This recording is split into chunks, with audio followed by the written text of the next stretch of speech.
résurrection en Christ Jésus, afin de pouvoir bénéficier des plans merveilleux et glorieux du Seigneur. J'entends quelqu'un me dire Amen. La Bible déclare en ces temps-là, le temps des juges, il y eut une famine. Bien-aimé dans le Seigneur, quand vous lisez l'histoire d'Elimelech, la question que je me suis posée, est-ce que partout sur terre, y avait-il pas un autre endroit où Elimelech pouvait partir, se réfugier jusqu'à ce que la famine prenne fin?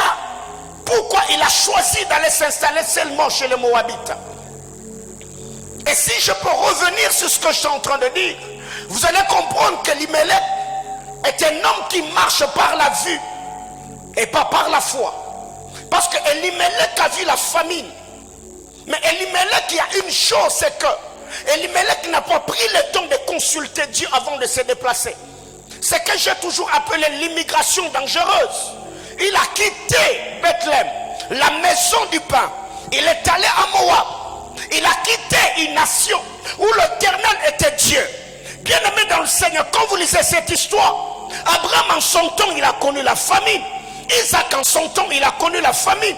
Alors que chez les Philistins, la famine battait le plein. La Bible déclare, Isaac s'aima cette année-là et recueillit le centuple.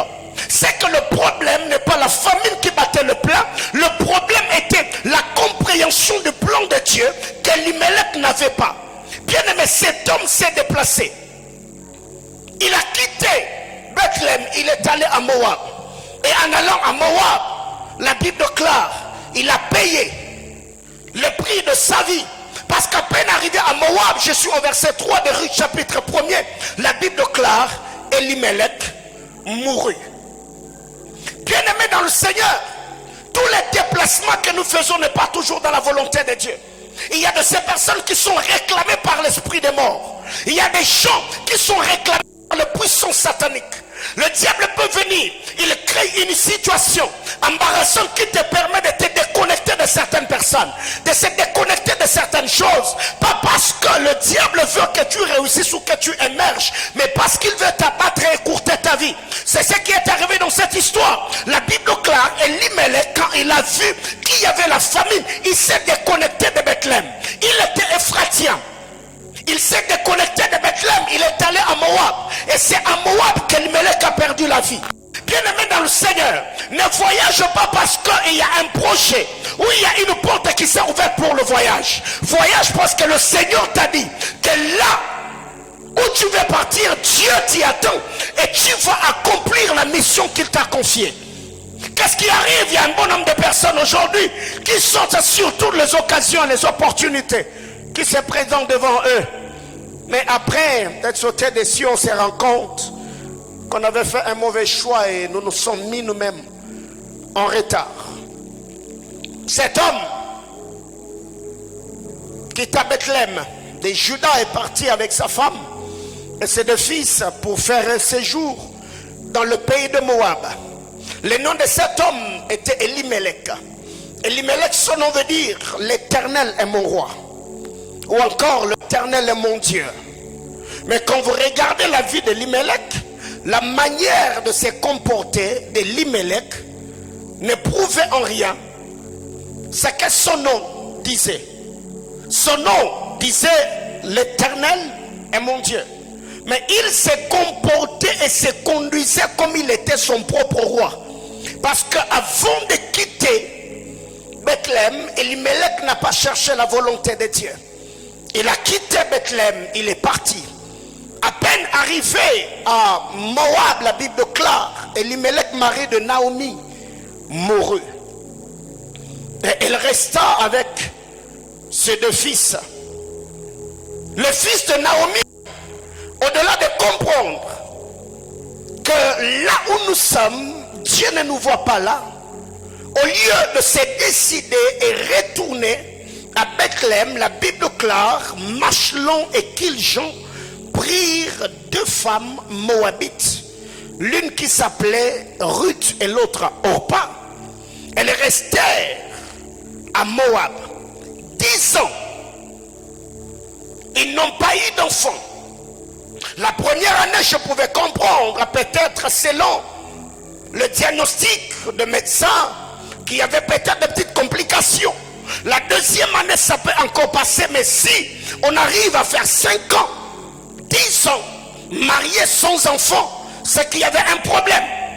La Bible déclare, 10 ans plus tard, Machlon et Kiljon moururent également, comme leur père.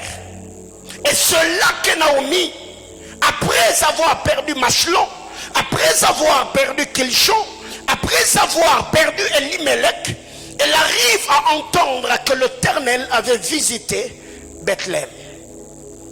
Et c'est là que Naomi se décide au fait de rentrer à Bethléem. Bien aimé dans le Seigneur, c'est écœurant de voir qu'il y a des gens qui n'arrivent pas à comprendre le langage de Dieu. De voir qu'il y a des gens qui n'arrivent pas à comprendre le message de Dieu. Bien aimé dans le Seigneur, pourquoi tu continues à forcer aussi longtemps que tu sens que ça ne va pas? Il y a un moment où on peut persévérer. Si on sait que le Seigneur nous a dit que c'est lui l'auteur de la chose, c'est lui qui est derrière la chose.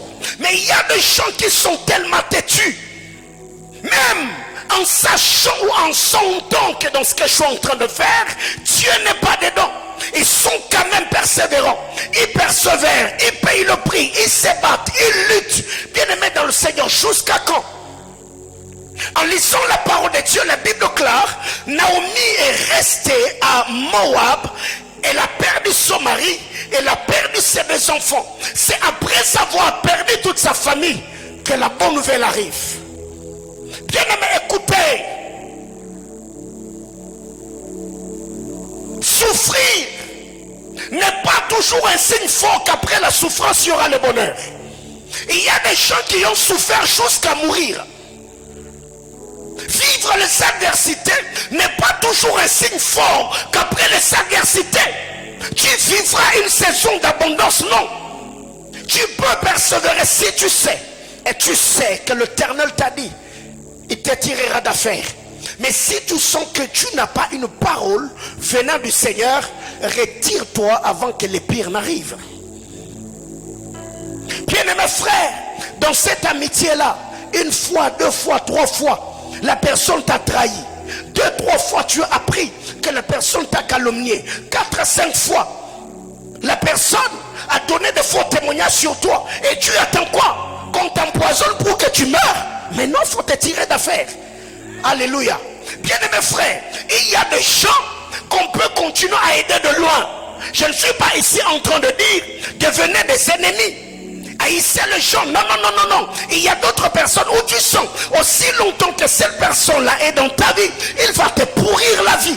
Alors que faire? Je continue à prier pour toi. Je peux t'aider à la mesure du possible, mais au moins dans le cercle de ma vie, je ne permettrai plus que tu sois là.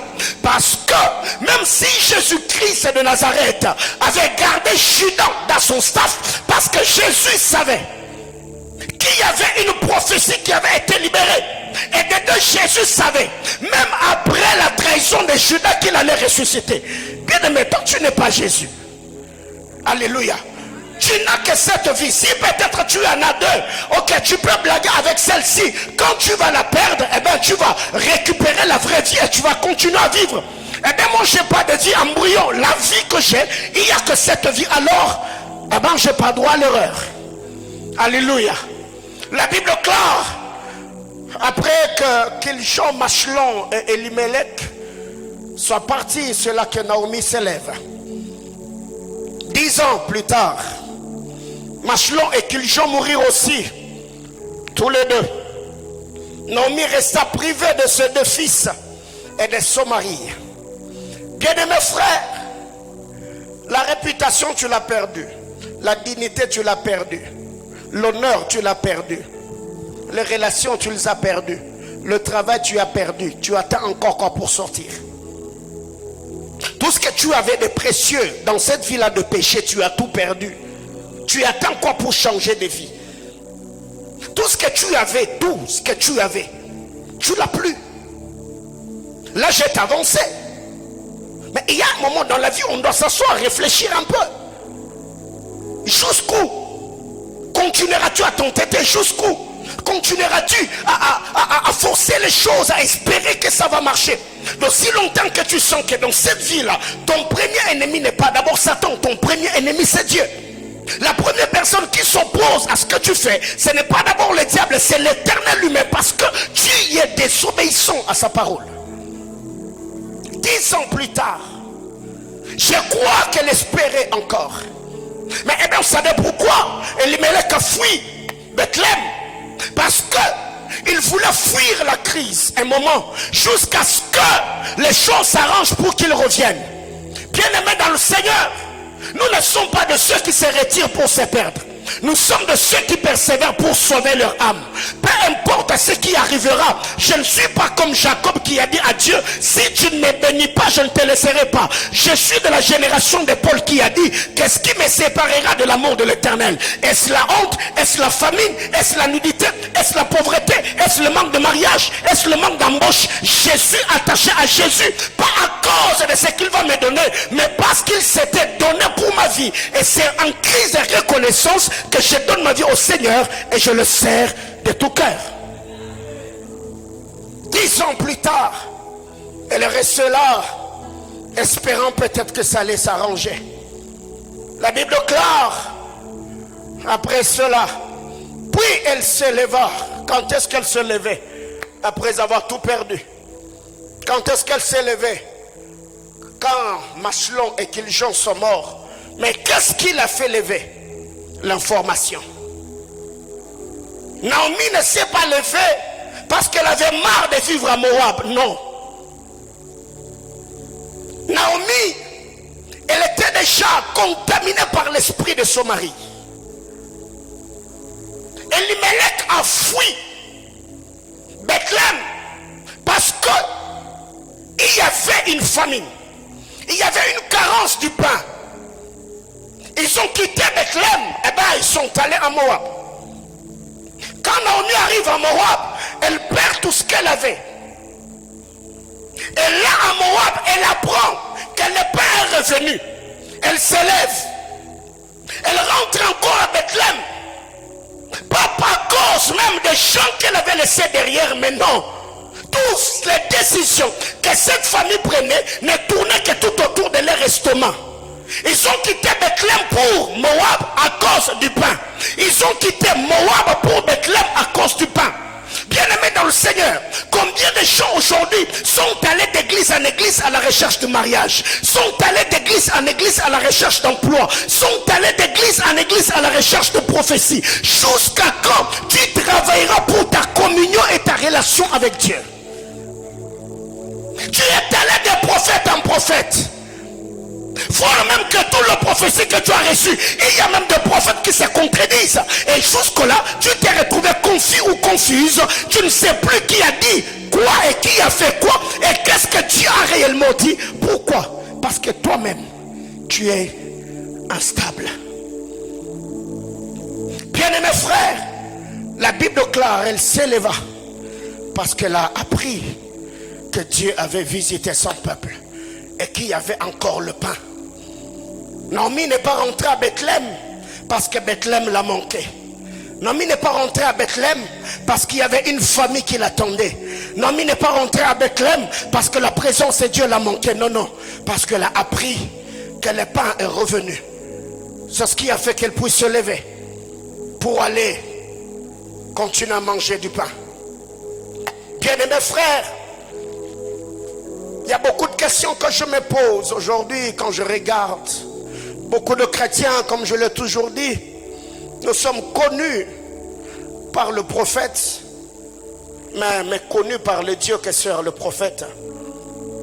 Nous avons beaucoup de numéros téléphoniques dans nos téléphones, le numéro des prophètes, des apôtres et des serviteurs de Dieu. Mais dans nos cœurs, la parole du Seigneur n'a pas de place. Quand on apprend que dans telle église il y a telle activité en cours, mais quand le Seigneur nous lance l'appel de nous tenir debout dans sa présence et prier, là on n'a pas le temps. Ce qui fait qu'aujourd'hui il y a cette crise migratoire. Nous migrons d'église en église, de ministère en ministère, d'onction en onction. Pourquoi? Parce qu'il y a une certaine instabilité en nous-mêmes.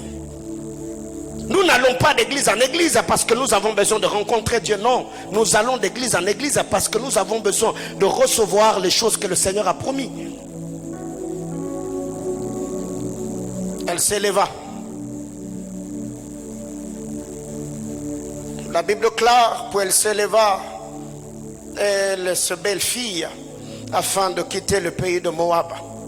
Bien-aimés frères, ma prière levée de mon cœur est que ce mois d'août soit le mois d'afin de quitter cette vie-là. Que ça soit le mois d'afin de quitter. Ça veut dire une relation afin de quitter toutes les relations qui brisaient ta communion avec Dieu. Afin de quitter toute identité que le monde t'avait collée.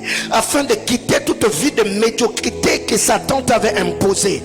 Afin de te débarrasser de toute identité satanique que Satan t'avait collée. Ma prière élevée de mon cœur est qu'en ces cultes, qu'il y ait des séparations qui ne se reviendront et ne se reproduiront plus jamais dans vos vies au nom puissant de Jésus.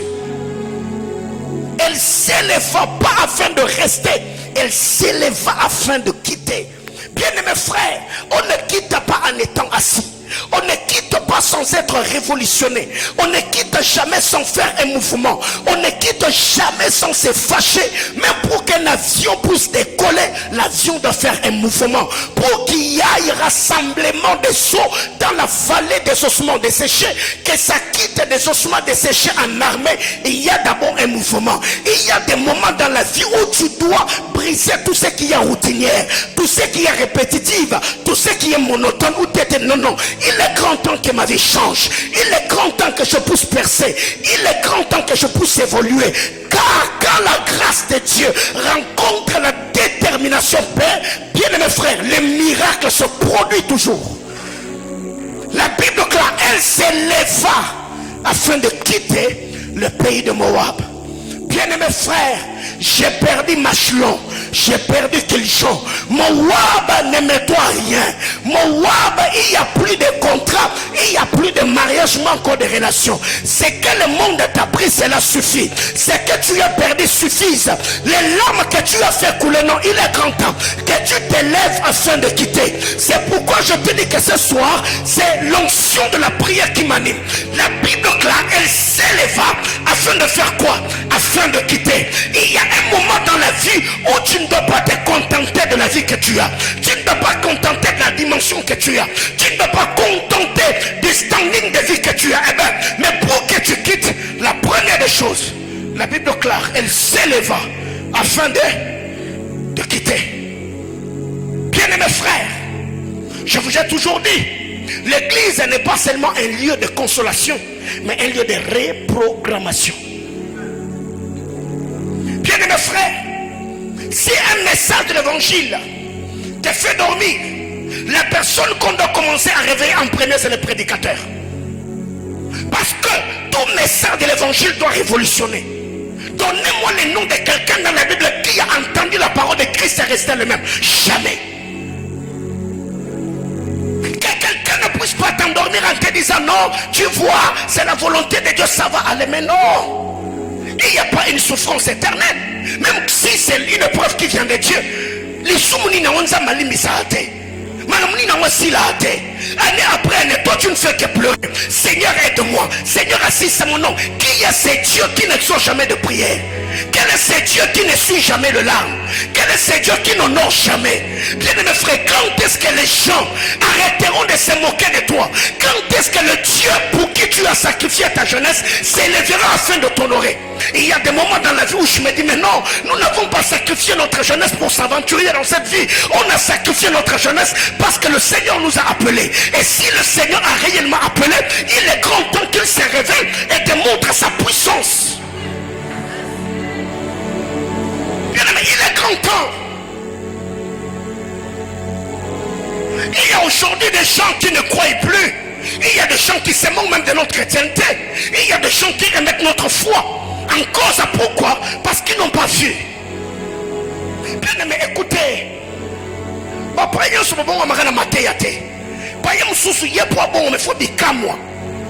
Est-ce que quelqu'un me comprend? Il y a d'autres personnes qui ne vont pas croire que tu sers un Dieu vivant. C'est pas parce qu'ils t'entendent la nuit en train de parler notre langue dans ta maison. Mais non. Il y a d'autres personnes qui ont besoin de voir pour croire.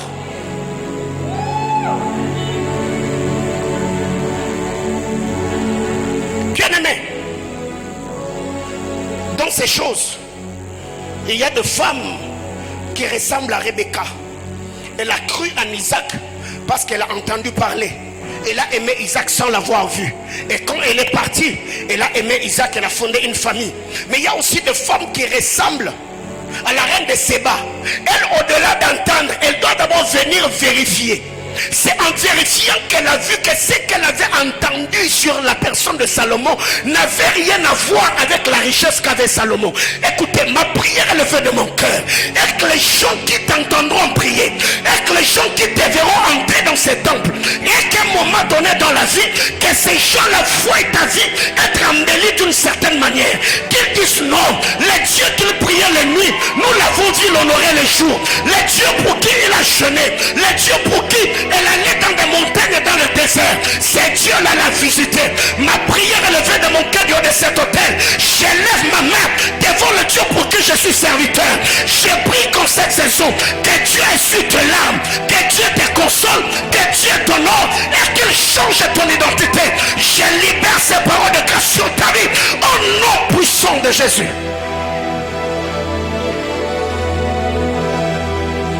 Bien-aimés frères, nous sommes dans une génération où ceux qui sont honorés sont ceux qui relèvent les défis.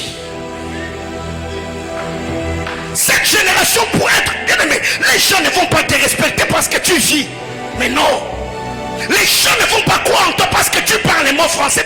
Bien-aimé, écoutez, il y a des problèmes que l'éloquence ne résout pas. Est-ce que quelqu'un comprend de quoi je parle? Il y a des problèmes que ton français ne va pas résoudre, frère.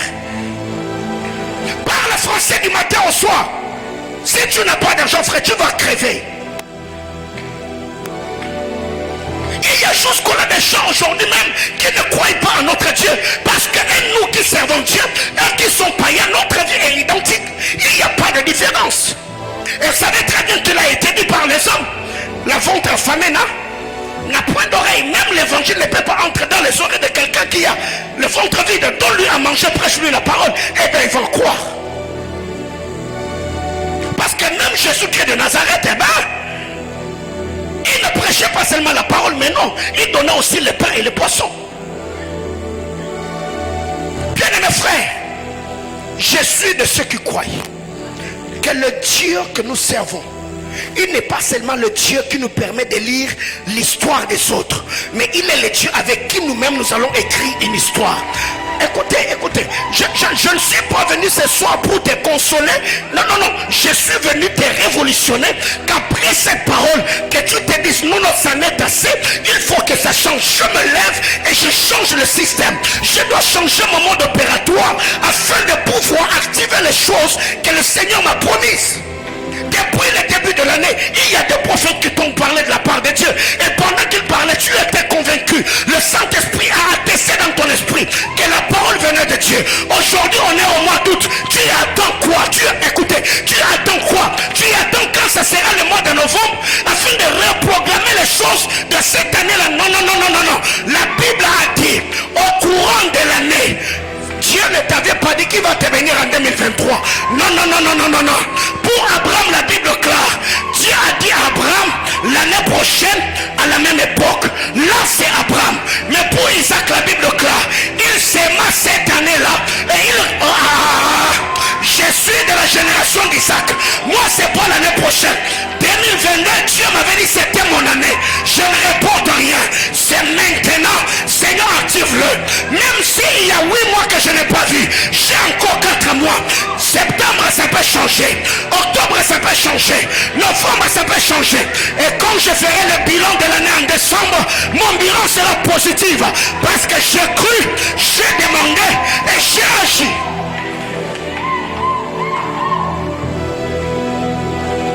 Bien-aimé, vous savez, je prends un exemple terre à terre.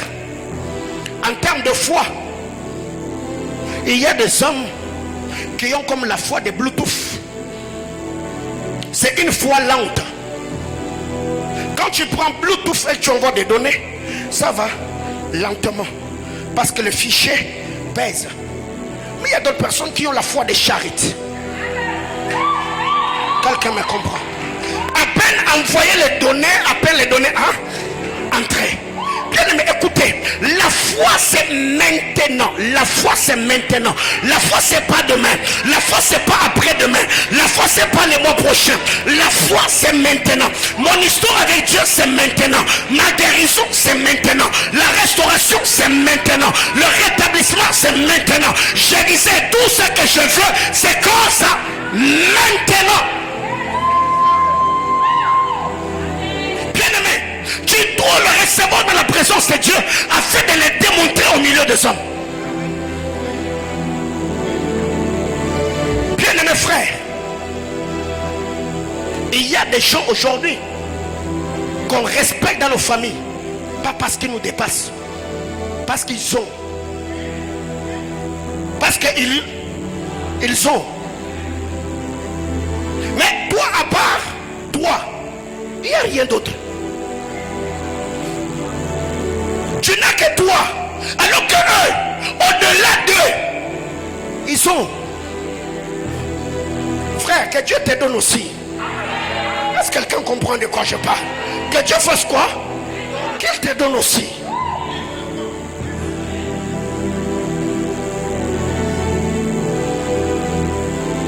Il y a un moment où, quand tu allais chez quelqu'un, on te recevait avec joie. Ça fait longtemps. Pourquoi tu n'appelles pas? Pourquoi tu ne passes pas? Mais depuis que tu es allé habiter dans cette maison-là, même la salutation le matin, on oublie de te saluer. Bien aimé, que Dieu te donne afin que tu deviennes rare. Bien aimé, ce qui est rare est admiré, ce qui est rare est apprécié, ce qui est rare est recherché. Est-ce que quelqu'un me comprend? Aujourd'hui, il y a des investisseurs qui quittent des milliers de kilomètres, ils aillent jusqu'à Colosie chercher des matières. Pourquoi? Parce que c'est rare. Bien aimé, tout ce qui est visible, tous les marangos. Est-ce que quelqu'un comprend de quoi je parle? Que Dieu t'honore, qu'il t'élève et qu'il fasse de toi un homme, une femme rare. Bien aimé, même si tu n'as rien à faire, si tu restes chez toi à la maison, tu ne vas pas mourir. Bien aimé, donnez-vous du poids au moins. Ce n'est pas parce que tu manques à faire que tu dois commencer à te promener dans les maisons des gens. Il y a des gens qui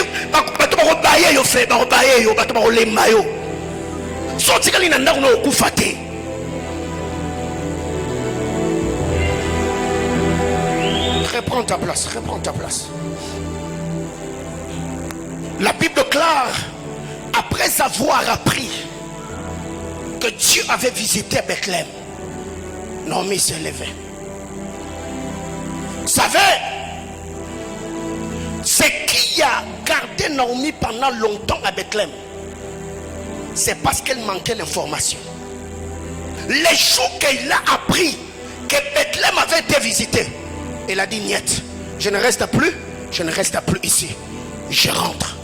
Bien aimés frères, partagez la parole de Dieu. Demain nous avons des centres évangéliques, il y a des âmes qui meurent.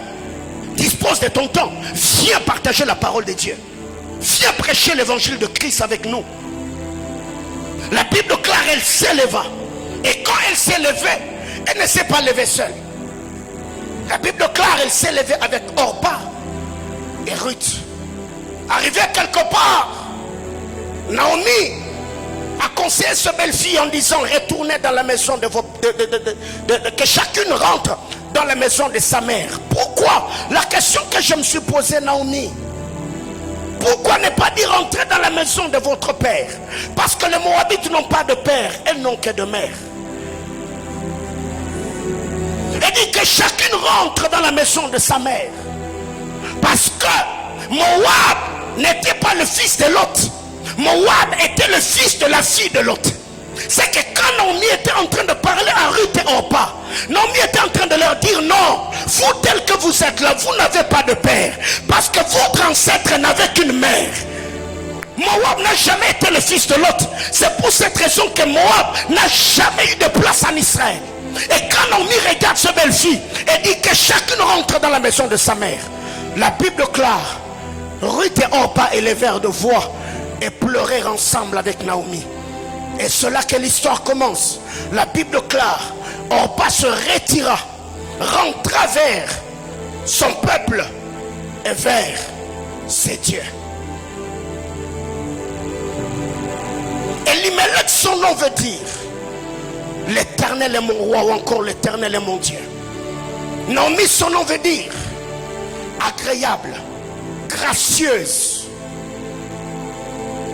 Ruth, son nom veut dire amitié. Et Orpa, son nom veut dire opiniâtreté, qui vient d'opiniâtre, donc quelqu'un qui a une haute opinion d'elle-même.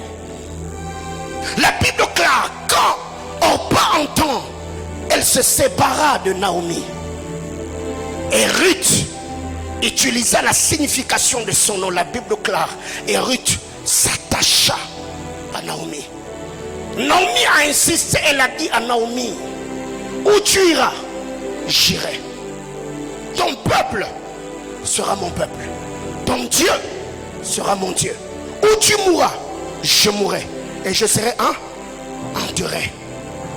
Bien, mais quand vous reliez ces paroles, vous allez vous rendre compte que Ruth avait une compréhension du Dieu d'Israël.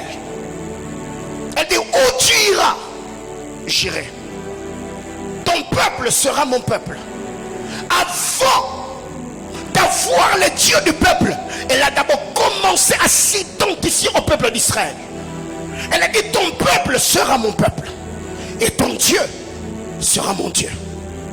Bien-aimé frère, ne peut avoir le Dieu du peuple comme ton Dieu que si tu as d'abord commencé à faire partie de ces peuples-là. Parce que nous ne sommes pas comme Balaam. Balaam, quand il regarde la beauté et la gloire future d'Israël, Balaam dit que je meurs de la mort des justes. Ne peut mourir comme un juste que celui qui a vécu comme un juste. Tu ne peux pas vivre comme un charlatan, comme un magicien, parce que Dieu a ouvert tes yeux, que tu as vu la gloire d'Israël et tu veux mourir comme eux. Si tu veux mourir comme un juste, tu dois quitter Balak et être derrière Moïse. Chose que Balaam n'avait jamais fait. Bien-aimés frères, mais cette histoire se passe quand? Au verset 1er, on nous dit au temps des juges. Et quand vous lisez Juges chapitre 21, le verset 25, la Bible clare, au temps des juges, comme il y avait point de roi en Israël, chacun faisait ce qui lui semblait bon. C'était au temps des juges. Elimelech a fait ce qui lui semblait bon. Il a quitté Bethléem. Il est allé à Moab. Et le problème commence là. La Bible clare, ils sont partis 10 ans sans enfants. Et quand vous lisez la parole de Dieu dans Matthieu chapitre 1er, le verset 11 et le verset 12, l'histoire de la généalogie s'est arrêtée quand le peuple est allé en déportation. C'est après la déportation qu'on a repris avec l'histoire de la généalogie. Donc, être déporté nous rend infertile ou encore stérile. Parce que dans la déportation, on n'a jamais présenté la généalogie. Matthieu chapitre 1er.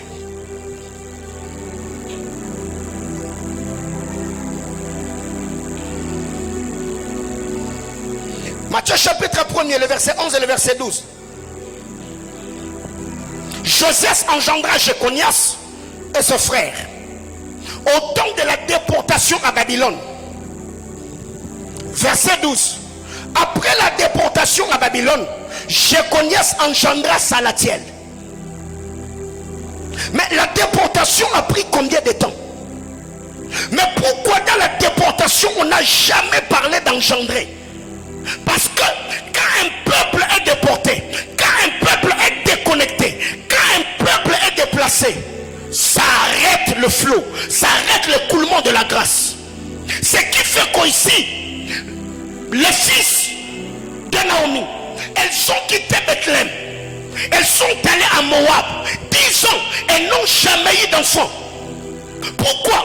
Parce que ce qu'Elimelech a connu, c'était comme une déportation volontaire.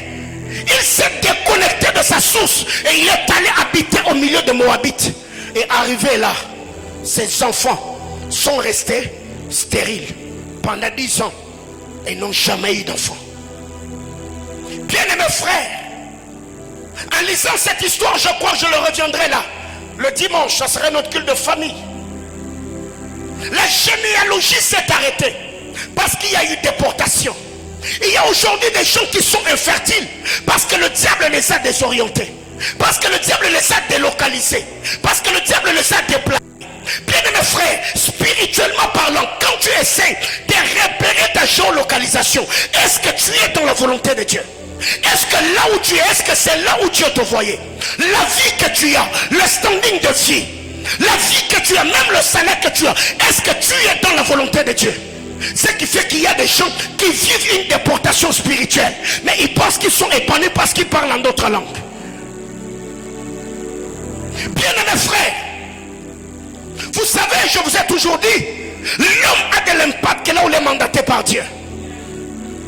Quand on a voulu implanter Manaïm, toutes les fois que je priais, je me voyais au niveau des terminus d'Exaco. Je me suis promené avec le commissionnaire jusqu'au Bel Air. On m'a montré des endroits très stratégiques. Mais toutes les fois quand je priais, je ne me voyais pas ailleurs. Et j'ai dit au commissionnaire, non, non, Dieu ne m'a jamais. Il y a une parcelle au niveau de Texaco, là où l'église doit être implantée. Bien aimés frères, quand on est arrivé ici, vous sentez que l'atmosphère nous est favorable. Parce que c'est là où Dieu nous voyait. Est-ce que là où tu es spirituellement, est-ce que c'est là où Dieu te voit? Est-ce que la relation là où tu es, est-ce que c'est là où Dieu te voit? Bien aimés frères, il y a des gens aujourd'hui, ils vivent aux États-Unis, ils marchent bien, ils s'habillent bien, il a un bon pain, il s'habille bien. Frère, mais quand vous regardez sa vie, il est en retard, il est déporté. Il se contente, mais la vie ne tourne pas que tout autour du manger et de s'habiller. Mais non. Alors, déjà, pendant que moi je serai en train de parler, prends le temps de repérer. Repère-toi. Tu es où? Parce que la bénédiction n'est pas d'abord attachée à notre emplacement physique. La bénédiction est attachée à notre emplacement spirituel. C'est le spirituel qui gouverne le physique. Est-ce que là où tu es, ce que tu fais là, est-ce que c'est dans ça que Dieu te voit? Parce qu'il y a eu déportation. Tout s'est arrêté là. La Bible claire. Josias a engendré Jéconias et ses frères au temps de la déportation à Babylone. Ils sont partis. Tout a repris à Jéconias. Ça veut dire tous ceux qui ont vécu à cet écart d'âge là, ils n'ont pas laissé l'histoire sur terre. Pourquoi? Parce qu'ils étaient déportés. Bien aimés frères, n'amène pas ta postérité dans la déportation. La Bible claire, pendant qu'Abraham payait la dîme, Lévi qui était dans ses reins était en train de payer avec lui. Le dimanche, je vais bien expliciter le fardeau que Dieu m'a donné autour de cette écriture. Mais nous devons comprendre qu'il y a des gens aujourd'hui qui ne sont pas bénis, qui ne sont pas épanouis, parce qu'ils sont contents de là où ils sont. Monsieur, comment expliquer? Même si tu as besoin de te marier, tu as 3 frères au même moment que tu gères. Même si on parle de la foi. Hein? Il y a quoi? Pose la question. Il y a quoi même? Si la personne qui est à tes côtés est une femme mariée, il ne faut pas. Voyez-vous?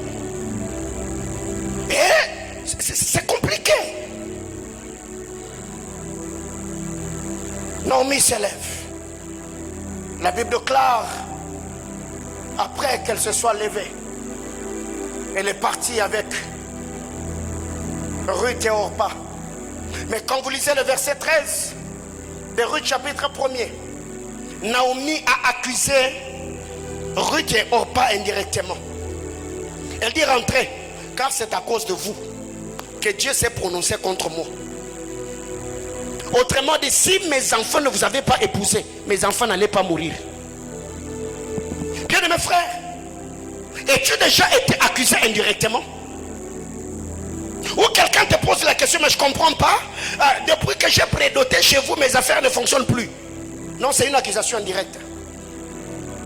Depuis que je suis avec toi, mon ministère. Non, autrement dit, qu'est-ce que tu es venu avec la poisse dans ma vie. Pourquoi depuis que je suis avec toi, ça ne marche pas? Et toi, tu ne comprends pas, on est en train de t'accuser.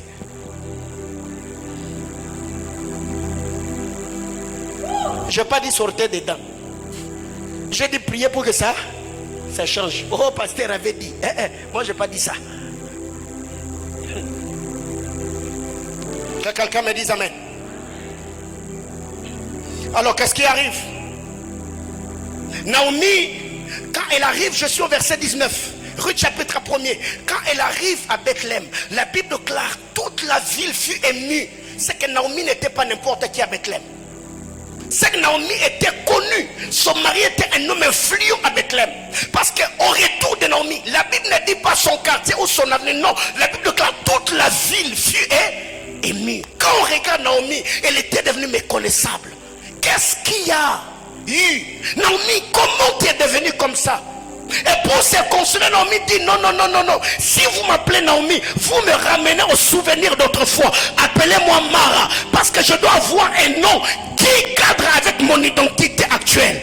Bien-aimé frère, même si tu n'as rien, ne te colle pas une autre identité. Reste à l'identité spirituelle selon les promesses merveilleuses et glorieuses qui plantent sur ta vie. Même si quelqu'un vient te dire tu es célibataire, non, n'accepte jamais que je suis célibataire. Moi je ne suis pas célibataire. C'est les mariages qui ne sont pas encore venus.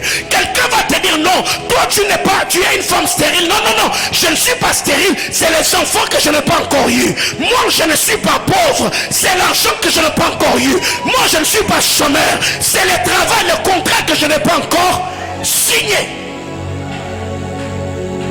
C'était pas quelqu'un d'autre.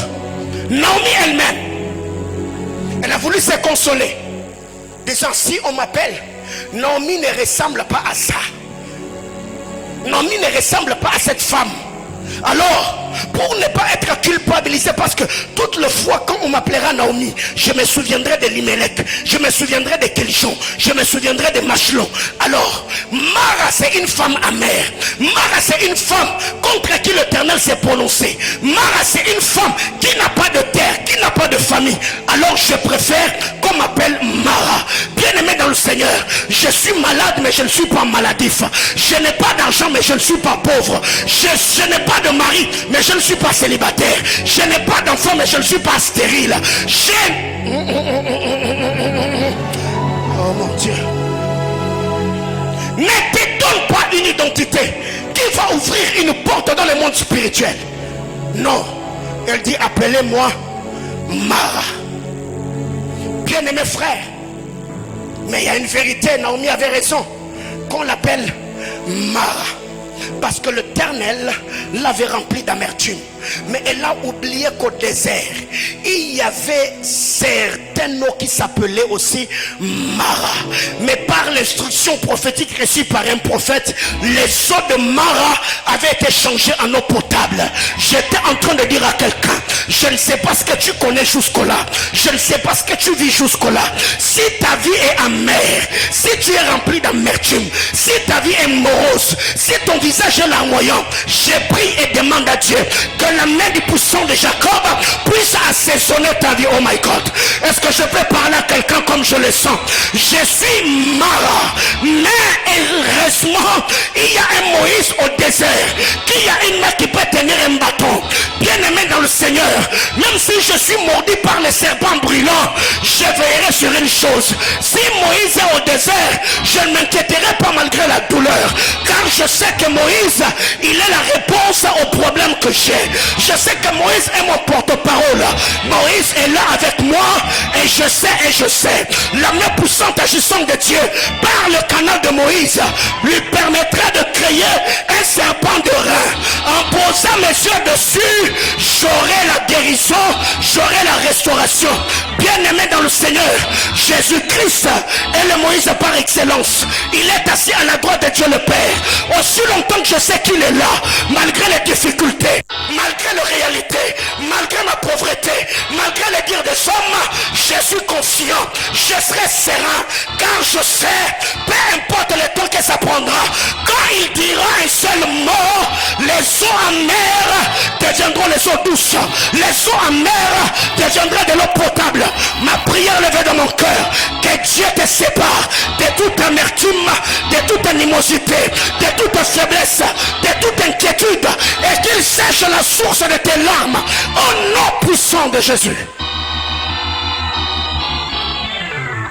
Appelez-moi Mara, car l'Éternel m'a rempli d'amertume. Et le Seigneur s'est prononcé contre moi. Bien-aimés frères, mais avant que l'on prie, il y a une vérité. Aussi longtemps que Elimelech était à Bethléem, on n'avait jamais parlé de Boaz. Il a fallu que Elimelech parte pour que Boaz aussi paraisse. Bien-aimé, non, Bisayo. Bazo kende, bazui ayote. Ba onza ba pamboli, bazui ayote. Mutuna mutoza saison na ye. Elimelech a brillé en sa saison. Il a fallu que Elimelech parte pour que Boaz se pointe. J'étais en train de dire à quelqu'un, Dieu ne joue pas et ne travaille pas avec la politique de chaises vides. Moïse est parti, Jésus est venu. Jésus est parti, le Saint-Esprit est venu. J'étais en train de dire à quelqu'un, ce qui te quitte ne parte pas avec toi. Ce qui te quitte laisse la grâce de Dieu dans ta vie. Ils sont partis pour que d'autres personnes se pointent. J'étais en train de dire à quelqu'un que le Dieu d'alliance puisse te faire grâce et qu'il te donne les personnes meilleures. Si ce frère-là t'a déçu, ce n'est pas lui qui avait le clé de ta destinée. Il n'était pas seulement compatible aux choses que Dieu t'a données. C'est pourquoi Dieu l'a éloigné. Je me tiendrai devant Dieu et je dirai au Seigneur, à ma Père, je prie. L'influence de Elimelech n'a pas étouffé celle de Boaz. Là où Elimelech a fui, c'est là où Boaz s'est enrichi. J'étais en train de dire à quelqu'un, la richesse appartient aux hommes qui sont déterminés. La bénédiction s'attache aux hommes qui travaillent. Les autres ont fui. Là où ils ont fui parce qu'il y avait famine, c'est là où Boaz est resté. Il est devenu le Boaz de la Bible. Bien-aimés frères, je m'arrête là ce soir et nous aurons à peu près 25 minutes. On va prier le Seigneur ensemble. Naomi, quand il parle, elle dit, ne m'appelez pas Naomi. Ne m'appelez pas la gracieuse. Ne m'appelez pas l'agréable. Ne m'appelez pas la belle Naomi. Appelez-moi Mara, car l'Éternel m'a rempli d'amertume. Bien-aimé frère, je ne sais pas si ça t'est déjà arrivé, où tu entres dans ta chambre pour dormir, tu fermes l'œil, mais tu n'arrives pas à dormir. Je ne sais pas si ça t'est déjà arrivé, où tu as tellement de problèmes dans le cœur que quand on te met même la nourriture, tu n'as pas d'appétit. Je ne sais pas si ça t'est déjà arrivé, où tu as senti que tous les sorciers du monde étaient contre toi. Frère, j'ai connu ça dans ma vie. Ou ceux qui n'avaient même pas ton poids, ils peuvent même te maudire. Ils te laissent des messages inbox, ils te maudissent. Les gens qui ne pouvaient même pas te parler en face parce qu'il y a une occasion qui est arrivée et ça les a permis à toucher à ta dignité, à ta personnalité. Je ne sais pas si ça t'est déjà arrivé. J'ai connu ça, où j'ai vu cette femme connaître la dépression dans ma maison parce que le problème était de gauche à droite. On ne savait pas vers qui se tourner.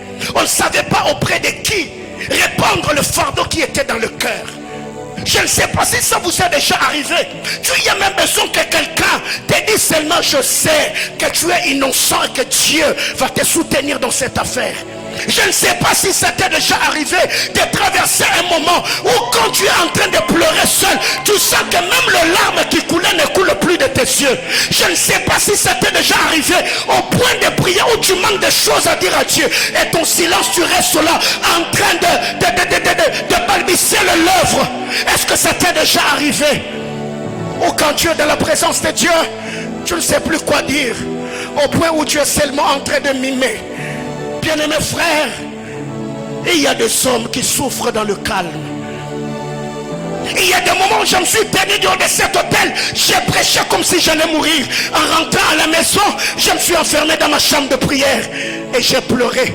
Pour ne pas blesser le cœur de ceux qui étaient là en sortant, j'ai essuyé mes larmes, juste pour leur montrer que je suis fort et que ça va aller. Bien-aimés frères, il y a des moments comme ça dans la vie, où quand tu regardes autour de toi, les hommes sur le plan physique sont là, mais spirituellement parlant, tu te sens comme si tu étais exposé et que tu n'as personne dans la vie. Je ne sais pas si quelqu'un t'a déjà parlé, pensant te consoler, alors que tout ce qu'il a dit n'a même pas touché ton cœur. Bien-aimés frères, tous on est passé par là. Le problème, ce n'est pas le problème qui t'arrive, excusez-moi, mais le problème, c'est comment tu conçois, comment tu digères ce qui t'arrive et les stratégies des mesures palliatives que tu mets sur pied afin de t'en sortir dans ce qui t'arrive.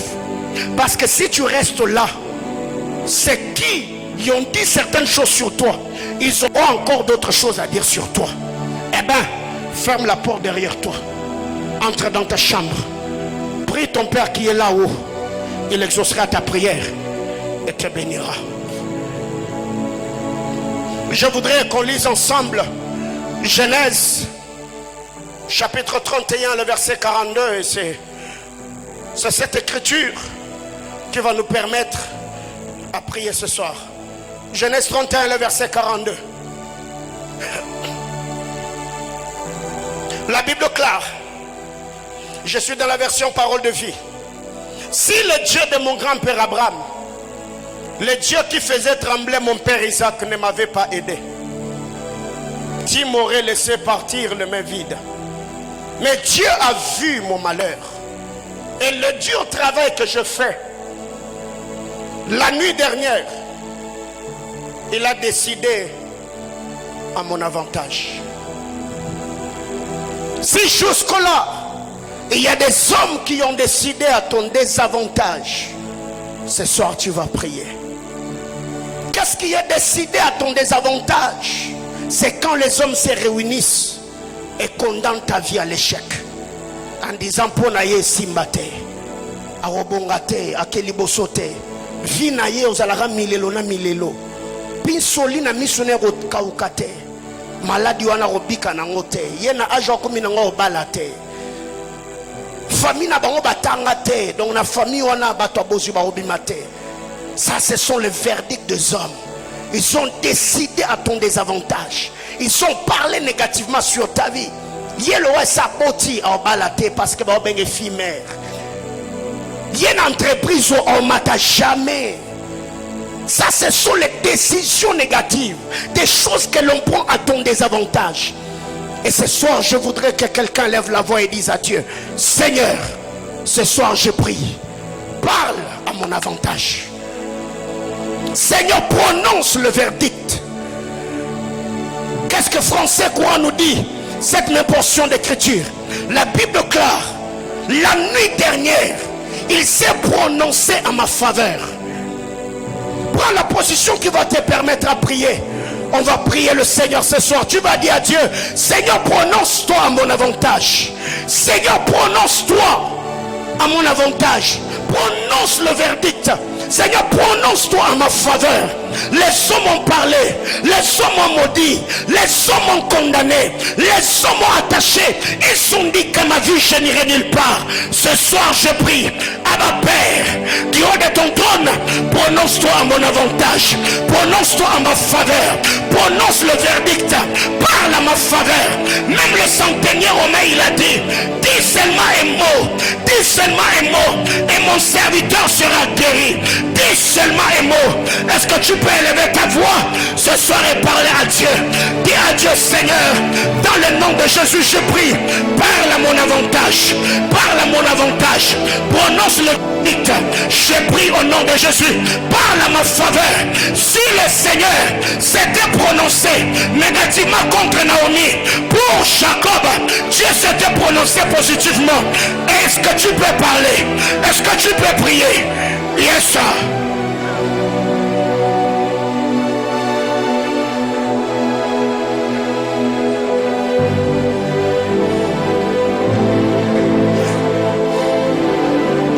C'est entre toi et Dieu.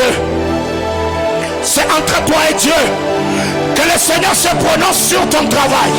Que Dieu se prononce sur ta santé. Que Dieu se prononce sur tes études. Que Dieu se prononce sur tes finances. Que Dieu se prononce sur ton mariage. Que Dieu se prononce sur tes enfants. Que Dieu se prononce pour ton élévation. Que Dieu se prononce pour les talents et les... Aïe, aïe, aïe, aïe, aïe, aïe. Parle à Dieu. Prie le Seigneur. Sens-toi libre ce soir. Élève ta voix. Parle à Dieu dans la prière. Dis à Dieu, prononce-toi. Seigneur, prononce-toi. Abba, prononce-toi. Seigneur, ne me laisse pas seul. Je prie que tu te prononces. Prononce le verdict. Dis ton dernier mot. Parle à ma faveur. Parle à mon avantage. Aïe, aïe, aïe, aïe, aïe, aïe. Les médecins ont dit que j'ai des kystes, j'ai des myomes, j'ai des fibromes et que je ne peux pas concevoir. Seigneur, parle à mon avantage. Là, j'ai déjà avancé. Père éternel Dieu, même à moi-même, je ne crois plus que je peux me marier. Seigneur, je prie, parle à mon avantage. Seigneur Dieu de gloire, je sais que dans ma famille, personne ne s'est marié religieusement. Il y a une loi qui nous condamne. Je prie ce soir, parle à mon avantage. Seigneur, dans ma famille, tous ceux qui ont fait des études, ils n'ont décroché que le diplôme d'État. Seigneur, maintenant je prie, parle à mon avantage. À ma Père, toutes les fois que j'ai déposé des CV pour décrocher un emploi, Seigneur, j'ai passé des interviews, on m'a jamais appelé. À ma Père, parle à mon avantage. Je prie Yahweh, que